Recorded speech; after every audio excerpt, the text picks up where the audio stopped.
আমরা সবাই এমন একটি দেশ গড়তে চাই যেখানে আর কখনো ফ্যাসিবাদ বা স্বৈরাচার মাথাচাড়া দিয়ে উঠবে না বা উঠতে পারবে না। আমরা সবাই একটি স্বাধীন ও সার্বভৌম বাংলাদেশ চাই, যেখানে জনগণের অধিকার ও স্বাধীনতা কেউ কেড়ে নেবে না। আমরা সবাই একটি নিরাপদ ও সুরক্ষিত বাংলাদেশ চাই, যেখানে গণ আকাঙ্ক্ষার প্রতিফলন ঘটবে। নির্বাচিত ও জবাবদিহিমূলক সরকার নিশ্চিত করবে জনগণের মালিকানা ও অংশীদারিত্ব। ফ্যাসিবাদের সময় আমরা তথাকথিত উন্নয়নের রাজনীতি দেখেছি, কিন্তু পতিত সেই রাজনীতির ভিত্তি ছিল দুর্নীতি, দুঃশাসন ও দুর্বৃত্তায়ন। অন্যদিকে জনগণের ভোটে বিএনপি যদি সরকার গঠন করে, আপনারা দেখতে পাবেন আমাদের ৩১ দফার আলোকে জনগণের ক্ষমতায়ন ও অংশীদারিত্বের রাজনীতি। আমাদের রাষ্ট্র পরিচালনার ভিত্তি হবে rule of law, human rights and freedom of expression.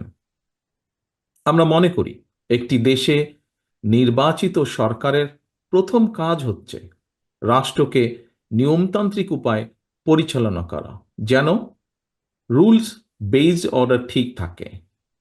রাষ্ট্রে যদি রুল অফ ল থাকে, অ্যাকাউন্টেবিলিটি অ্যান্ড গুড গভর্নেন্স থাকে, তাহলে ন্যাচারালি সেখানে সাস্টেনেবল এবং ইনক্লুসিভ ডেভেলপমেন্ট হবে। আওয়ামী লীগের মতন পরিবারতন্ত্র বা অলিগার্কি তৈরি হবে না। ডিভিশন এবং ডিসক্রিমিনেশন থাকবে না। সমাজের প্রতিটি স্তরে পলিটিসাইজেশন বা ইনস্টিটিউশনাল কলাপস ঘটবে না। আমরা যদি একটি রুল বেসড রাষ্ট্র কাঠামো নিয়ে আসতে পারি, সারা পৃথিবী থেকে প্রাইভেট ইনভেস্টমেন্ট এবং প্রাইভেট ক্যাপিটাল নিজ গতিতেই বাংলাদেশে আসবে। আমাদের পাবলিক সেক্টরের সাথে কাঁধে কাঁধ মিলিয়ে কাজ করবে, যা দেশের উন্নয়ন ও উৎপাদনে ভূমিকা রাখবে। সর্বোচ্চ চেষ্টা থাকবে আমাদের আগামীর বাংলাদেশে আর কোনো ব্যক্তি, এমনকি প্রধানমন্ত্রীও স্বৈরাচারী হয়ে ক্ষমতার অপব্যবহার যেন করতে না পারে বা পারবে না। রাষ্ট্রের সর্বোচ্চ পর্যায় থেকে শুরু করে সরকারের প্রতিটি লেভেলে চেষ্টা করা হবে নিশ্চিত করতে কেউ জবাবদিহিতার ঊর্ধ্বে নয়, কেউ আইনের ঊর্ধ্বে নয়।